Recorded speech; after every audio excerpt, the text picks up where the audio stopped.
pandemic. I know there is just nonstop, unremitting stress for so many of you, and that is why I am just going to be with you most every day for the next couple of months, and we're going to talk about the dragons that still breathe fire on your emotional brain. And we're in the section from my new book coming out March 2nd, Your Brain is Always Listening.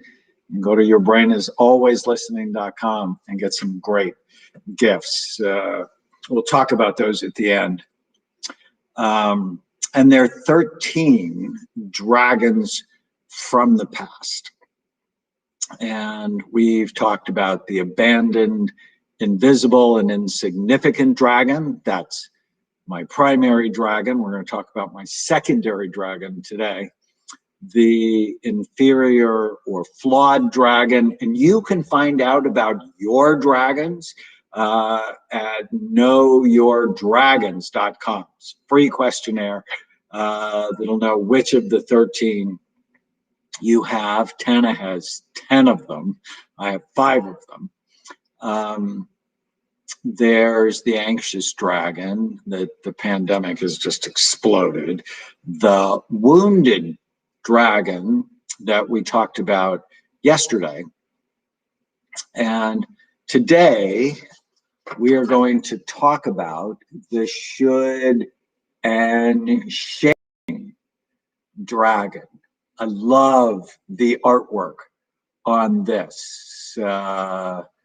And why do I say this is one of my secondary dragons? So have any of you grown up in a culture of shame or guilt or shoulds or musts or have to? Well, I certainly did. And it's common in Middle Eastern cultures. It's common in Asian cultures. It's common in Jewish cultures. And if you grew up in a spiritual tradition, it's very common in Catholic cultures, but also Baptist cultures and anywhere where there is a clear moral code of ethics, which I'm actually a fan of, but that shame you, threaten you if you don't conform. And I often say, so I grew up Catholic. My mother was very serious about the whole thing. I was an altar boy, literally until I was 19. Even when I was in the Army as a young soldier, I was an altar boy. And there was culture of we do things this way. And there wasn't really a great explanation. It was we do things this way or you're going to burn in hell. And so I remember when I was 6 or 7 and I told my mom a lie, or at least she thought I told her a lie. And she started crying. And she said, I never thought I would have a son who's going to hell. And I'm like, what does a young child do with that information? I mean, it grates on you, it wears on you. And so I know about this dragon. And so this is a dragon that's origin story. And for each of the dragons in the book, I talk about their birth story or their origin story, what triggers them, how they cause you to react. What's the upside of the dragon? Because clearly there are things you should and should not do. This is not about advocating for an amoral society. That's not what I would ever think. But we have to be careful with it so we don't try to motivate people with shame and with guilt. So the origin story is you're raised in a shame-based culture. You've been humiliated in the past. You were embarrassed, belittled, judged, or criticized by other people, or even by yourself. So what triggers the should and shaming dragon? What causes this dragon to breathe fire on your emotional brain, making you feel sad, mad, nervous, out of control? Disapproval from someone important, such as a spouse, a boss, a coworker, or even yourself. Or perceived disapproval from a higher power, however you relate to that higher power. And how does the should and shaming dragon cause you to react? You feel guilty. You feel foolish. You feel distressed, exposed, wanting to hide or withdraw. You're overly sensitive, overly submissive. Sometimes you can even engage in self-harming behaviors such as addictions or overeating just to calm down this dragon. And this is the dragon that provides the seeds for anxiety, depression, and obsessive thinking. I want to just talk about the upside of this dragon. And, you know, I said this before, of course, there are things you should and should not do. Morality is essential for the greater good. That's why we have rules and laws, and I'm a fan of reasonable rules and laws. Shame and guilt can be helpful if these emotions serve your life goals, but they are so hurtful and make you feel bad, small, or disconnected. Shame can motivate learning, but overall, it's not useful. So how do you tame? And this is one of the most common dragons among my patients. And those of you that have heard me talk about ants, automatic negative thoughts, there are 9 different kinds of ants. And one of the ants goes with this dragon. It's called guilt-beating ants. And that's where you think in words like should, must, ought to, have to. And it's not a good motivator of behavior. You've been telling yourself you should lose weight. Well, you might have been telling yourself that for decades, but you didn't lose weight. You just felt bad, and then you overate to medicate feeling bad.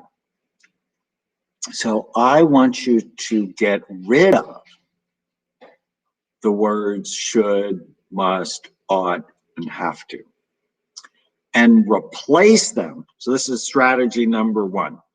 Replace I should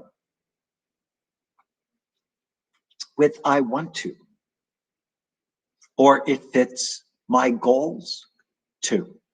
Now, those of you that have been following me know I lost my dad in May. And for the last 5 years, he was one of my best friends. Now, if you read, your brain is always listening. You also see it was a source of stress and trauma for me when I was growing up. But as we got closer, I'd get the thought I should go see him.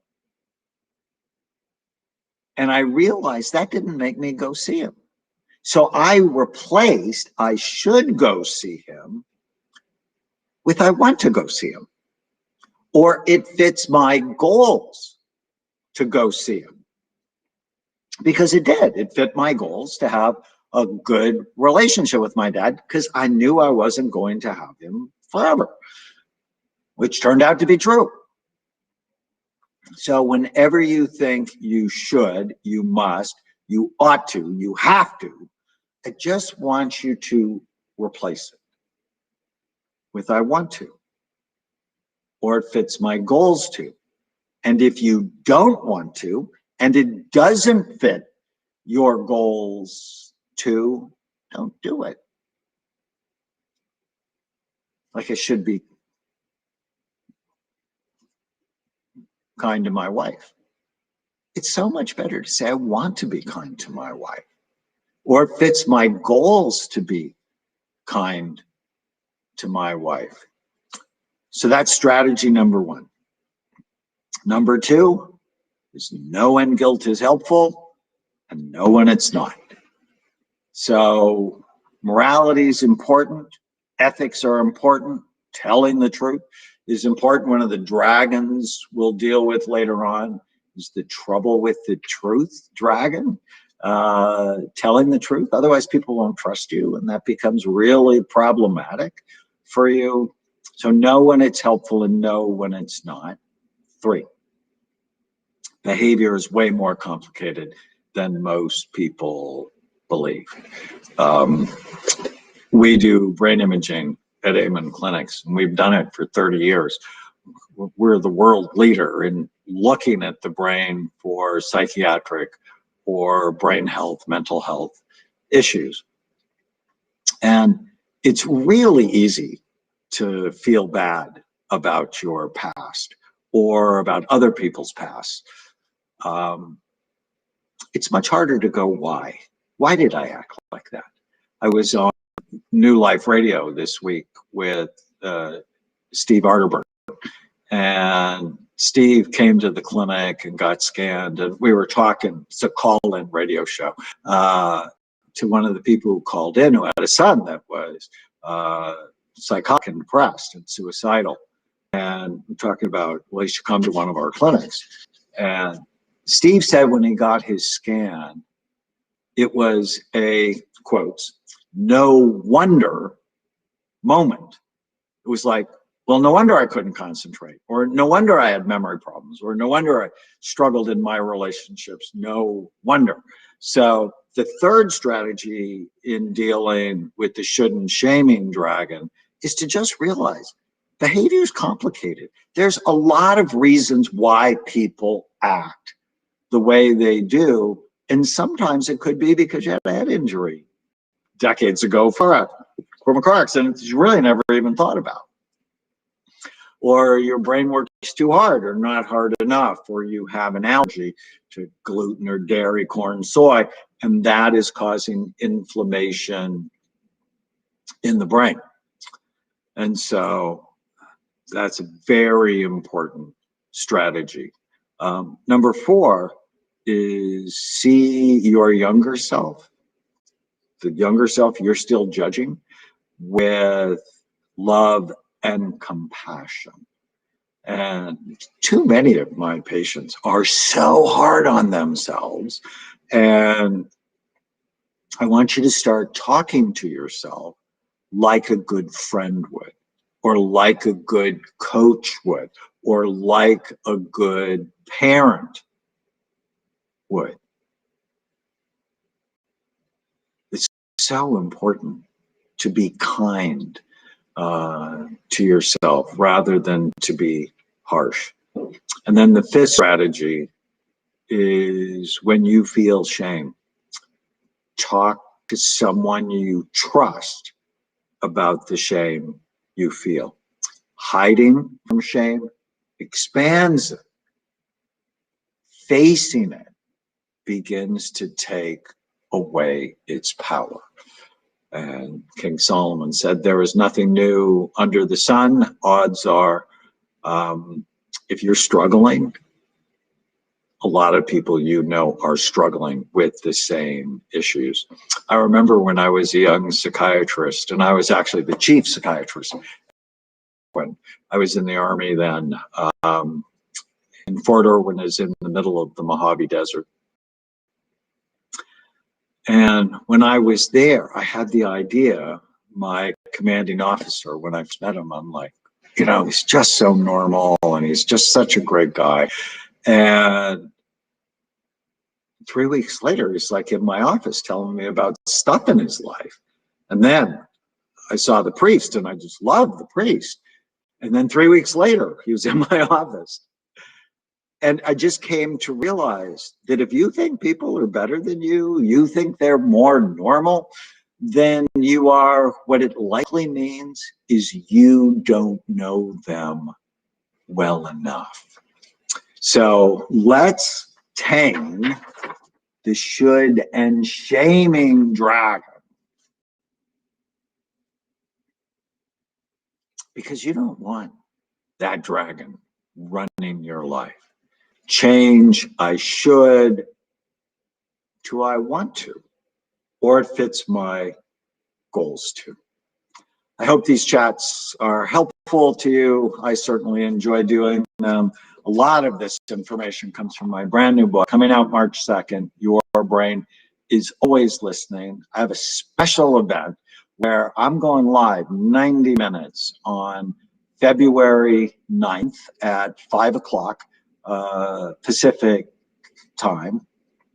And I'm going to answer your questions, but I'm going to really give you the whole dragon theory and talk about lots of them and how to tame them. If you go to yourbrainisalwayslistening.com and pre-order the book, I have 4 free gifts for you, and they're not minor. They're really cool. One is I created a Your Brain is Always Listening playbook. You can download immediately, summarizes some of the main principles in the book. You'll also, there's a Know Your Dragons questionnaire in the playbook. You can also go to knowyourdragons.com. There's 6 hypnosis audios I do for you, just like I do for my patients: anxiety, sleep, pain, weight, peak performance, and so on. I'm going to do a special event for people who pre-order the book, 2 hours, March 17th, just for people who pre-order the book and answer your questions. But my favorite gift, and we're almost running out, so you want to do this soon, is free coupon for a bottle of Happy Saffron. So it's a $50 value, something I take every day. It's my favorite supplement. I always make sure I don't miss it. Saffron, it's got saffron, zinc, and curcumins. And this combination has been found to boost your mood, boost your memory, boost mood stability, boost happiness. It's also been found to help with focus. So I'm really excited about yourbrainisалwayslistening.com. Hope you have a spectacular weekend. I'm going to be back tomorrow, and we're going to talk about the responsible dragon. This is a dragon that's so interesting and just can cause a lot of problems if you don't get this dragon under control. It actually heavily involved in codependency. Okay, see you.